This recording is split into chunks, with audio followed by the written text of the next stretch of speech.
En 2012, on leur fait un dessin? Pour nous sortir de la crise, la plupart des candidats à la présidentielle proposent la même punition, l'austérité. Pour eux, il faut réduire les dépenses publiques et surtout diminuer l'argent consacré au salaire. Ils prétendent qu'il faut améliorer la compétitivité en baissant le coût du travail. Ce n'est qu'un prétexte pour prendre 13 milliards dans la poche des ménages et les offrir aux actionnaires. C'est ça, leur TVA sociale. Baisser la contribution des entreprises et augmenter la TVA ne va pas résoudre la crise, ça va l'aggraver. Le problème n'est pas le coût du travail, mais la cupidité des marchés financiers. Mais ça, les libéraux ne veulent pas l'entendre. Ils préfèrent leurs vieilles recettes. Contrats précaires, gel des salaires, ou alors pire, réduction des salaires. Mais pourquoi cette charge contre les travailleurs?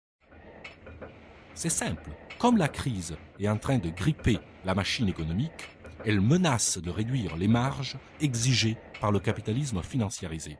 Il faut donc bien trouver une manière pour garantir la pérennité des profits exorbitants.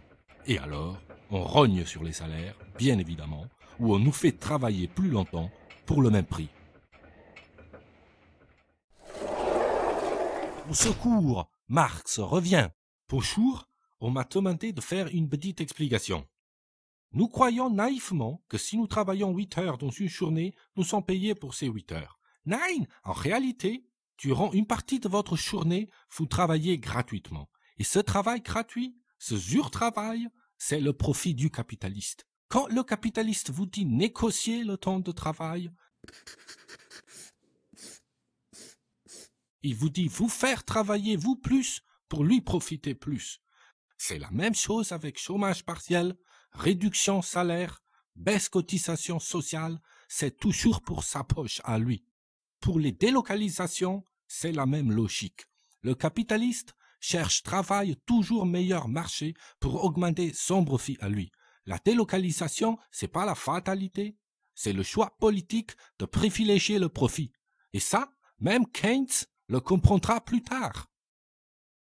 Oh, merci beaucoup, my dear Karl, mais je voudrais en toute modestie ajouter que cette situation est proprement intenable, y compris pour les capitalistes eux-mêmes, car à force de baisser les salaires, à force de créer du chômage de masse, c'est toute l'économie qui se bloque. Ils sont en train de scier la branche sur laquelle ils sont assis. Je l'avais pourtant déjà bien expliqué dans les années 30. Ya, John, tu as bien raison. Mais l'heure n'est plus à sauver le capitalisme. C'est l'écosystème humain qu'il faut sauver maintenant.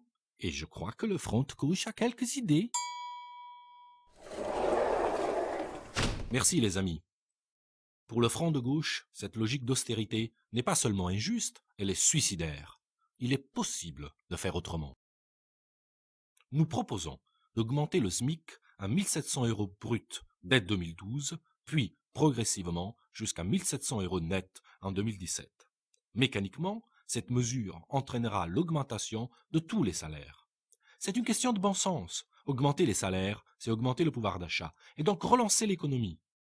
Quand on est riche, on investit dans la finance, alors que ce sont les gens modestes qui, par leur consommation, font tourner l'économie réelle. Être mieux payé, c'est aussi pouvoir se procurer des produits de meilleure qualité. Pourquoi y aurait-il de la malbouffe pour les uns et du bio pour les autres? Il nous faut répartir la richesse pour mieux vivre. C'est pourquoi nous proposons pour les salariés de fixer un écart maximum de 1 à 20 entre le salaire le plus haut et le plus bas dans une même entreprise, avec un salaire maximum de 30 000 € par mois.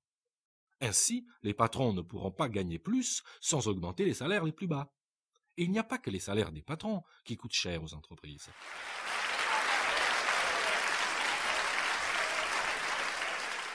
Bien plus que les cotisations sociales, que le discours dominant désigne systématiquement comme un handicap à la compétitivité, ce qui pèse sur le budget des entreprises, ce sont avant tout les charges financières.